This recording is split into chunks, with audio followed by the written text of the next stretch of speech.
Que la grâce de Jésus notre Seigneur et l'amour de Dieu le Père et la communion de l'Esprit Saint soient toujours avec vous.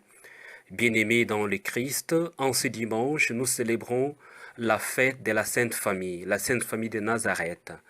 La sainteté de la Sainte Famille est accessible à tous, bien-aimés dans le Christ, car elle réside dans sa foi et dans son abandon à la sainteté même de Dieu et qui la rend sainte.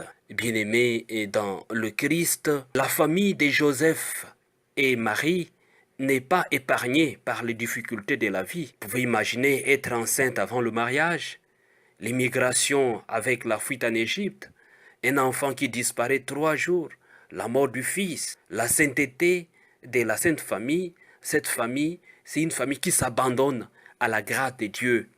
Dieu qui permet à cette famille d'affronter les épreuves et la foi en Dieu même. La sainteté de la Sainte Famille, nous pouvons tous en vivre. Et c'est en cela qu'elle est un modèle pour tous. Et donc, nous célébrons aujourd'hui le modèle de toutes les familles, la Sainte Famille. La première lecture d'aujourd'hui, tirée du premier livre de Samuel, Dieu exauce. C'est ça en réalité la signification du nom Samuel. Le récit nous est présenté que Anne, qui était la femme d'Elkana, était stérile. Mais Elkana avait 2 femmes, Anne et Pénina. Pénina, elle avait des enfants, tandis que Anne était stérile. Et Pénina s'est moquée d'Anne parce qu'elle était stérile. Et nous savons dans des contextes de famille, dans des contextes de nos villages, dans des contextes de nos sociétés, de nos cités, de nos villes, comment les autres femmes qui ne sont pas porteuses, qui n'ont pas des enfants, sont parfois humiliées par celles qui sont des enfants.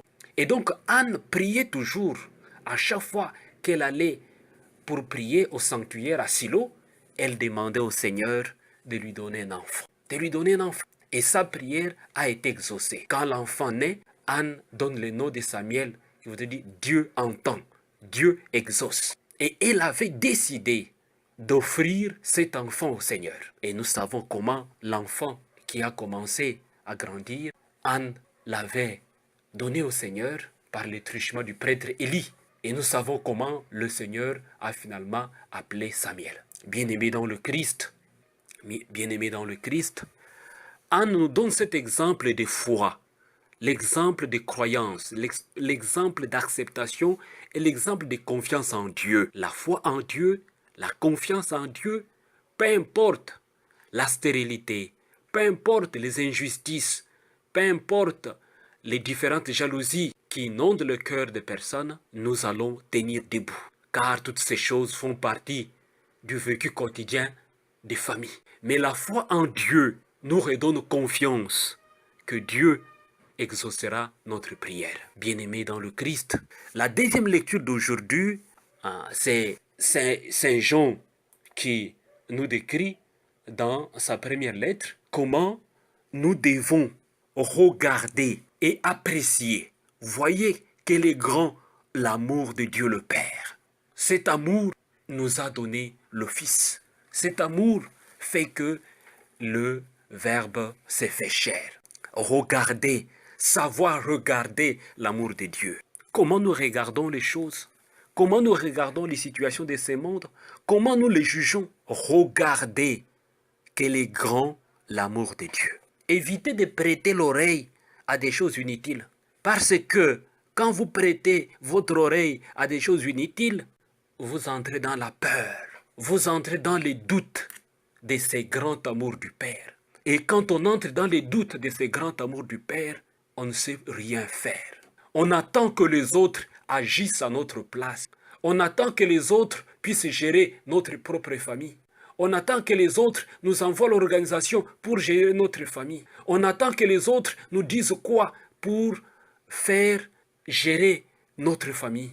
Parce que nous avons prêté l'oreille à des choses inutiles. Et parce que nous doutons de ce grand amour du Père. Saint Jean nous exhorte pour dire, de le baptême, ce grand amour nous a été donné, de le baptême, nous sommes entrés dans cette grande famille divine, nous ne pouvons pas en douter. Prenons courage et prêtons l'oreille à la parole de Dieu. Ne prêtons pas l'oreille à des choses inutiles, s'il vous plaît. Ne prêtez pas l'oreille aux bourdonnements inutiles. Passez votre chemin en regardant le grand amour du Père, le grand amour de Dieu. C'est là la famille. La famille, c'est de regarder ce grand amour. La famille, c'est d'entrer dans l'intimité avec Dieu. Bien-aimés dans le Christ, dans la part de l'Évangile, Saint Luc nous raconte le récit du pèlerinage que la Sainte Famille avait effectué à Jérusalem. Mais dès là, l'enfant Jésus est resté au temple. Marie et Joseph pensaient que Jésus était dans la caravane de tout le monde qui retournait à Nazareth. Mais arrivé à Nazareth, le fils n'était pas là. Ils étaient très inquiets. Ils sont retournés à Jérusalem. C'est ça la responsabilité des parents. Les parents doivent se rassurer que les enfants sont là à la maison et à temps. Les parents doivent se rassurer qu'ils mangent ensemble avec les parents. Ou bien les parents doivent se rassurer que tout le monde a mangé. Tout le monde qui habite la maisonnée a mangé. C'est la responsabilité des parents. Les parents doivent veiller sur la bonne éducation des enfants, sur la bonne éducation de tout le monde qui habite la maisonnée. Bien-aimés dans le Christ, ils sont retournés à Jérusalem pour aller chercher l'enfant Jésus. C'est bien cela l'attitude des parents. Les parents doivent être des personnes responsables. On est parent quand on est responsable. Mais quand on n'est pas responsable, pourquoi on doit s'appeler parent? Tout le monde qui est responsable, qui prend en charge les enfants, même s'il n'est pas un parent biologique, il est le vrai parent. Parce que c'est lui qui donne l'éducation. C'est lui qui partage l'affection paternelle ou maternelle à l'enfant. Et la Sainte Famille de Nazareth nous en donne ce grand exemple de veiller sur les enfants. Aujourd'hui, les enfants des rues, les enfants sont remplis dans des rues. Pourquoi? Parce que les parents ont échoué. Parce que les parents ne savent pas où poser la tête. Ils ont échoué. Et parce qu'ils ont échoué, voilà, on a autant d'enfants sur la route qu'on a surnommés les enfants de la rue. Et dans chaque pays, ces enfants ont parfois un surnom. Bien-aimés dans le Christ, quand on regarde les grandes villes partout ailleurs à travers le monde, il y a toujours des enfants de la rue. Mais la rue n'a pas d'enfants. La rue n'est pas capable de produire un enfant. La rue, on les appelle les enfants de la rue, malheureusement. Pourquoi? Parce que les parents ont échoué.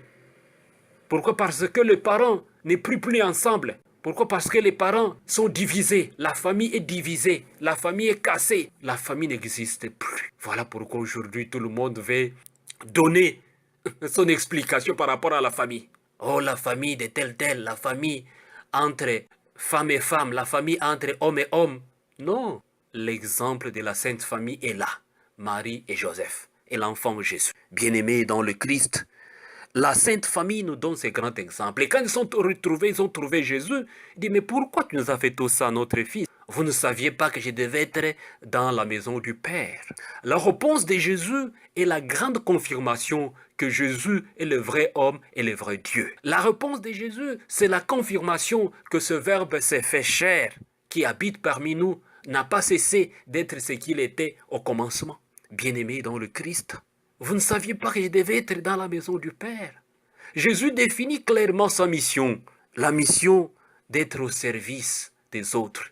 Une vie donnée, c'est d'être au service des autres. Une vie donnée, ce n'est pas d'attendre que les autres puissent nous servir, c'est d'être au service des autres. Bien-aimés dans le Christ, c'est une grande exhortation pour nous tous. Être au service des autres, et grandir dans l'esprit du donner, c'est savoir se donner pour les autres. C'est le sang du sacrifice. Et Jésus nous le décline clairement dans cette déclaration. Mais Marie, l'Évangile nous dit, gardez tout ça dans son cœur. Gardez tous ces événements. Elle les méditait dans son cœur. C'est l'attitude des parents. C'est de savoir méditer des choses. C'est savoir méditer les événements dans la foi pour pouvoir encourager. Mais c'est surtout l'attitude d'une mère de famille. C'est l'attitude d'une maman pleine de joie, pleine de tendresse pour accompagner les enfants. Et donc, la Sainte Famille, Marie, Joseph et Jésus, nous donne ce grand exemple d'une harmonie, d'une concorde, d'une réalisation meilleure, d'une grande vie de joie, de paix et d'amour que nous devons nous tous suivre et être disposés d'entendre et de comprendre. Tout cela à travers le temple, à travers l'église, à travers la prière, à travers la parole de Dieu que nous écoutons. Et ce grand temple pour nous tous, c'est le corps du Christ que nous recevons. Le Christ et Jésus est ce temple. Là, nous devons être pour écouter la parole de Dieu, pour que nous puissions être capables de nous renouveler dans la foi, afin que nous puissions nous donner à son service. Prions pour toutes les familles à travers le monde, parfois divisées, parfois tous les problèmes possibles, les abus sexuels, les abus de toutes sortes dans des familles. Prions pour que la joie inonde dans des familles. Prions aussi là où les familles sont divisées, séparées à cause de guerres, à cause de calamités naturelles. Bien-aimés dans le Christ, les viols de nos mamans, les viols de nos sœurs, de nos sœurs, de nos frères, de tout le monde, l'abus des familles, les familles divisées à cause des humiliations des guerres, à cause des humiliations des calamités naturelles. Prions le Seigneur, que la Sainte Famille demeure pour nous ce grand modèle. Recevez la bénédiction du Seigneur, au nom du Père et du Fils et du Saint-Esprit. Amen.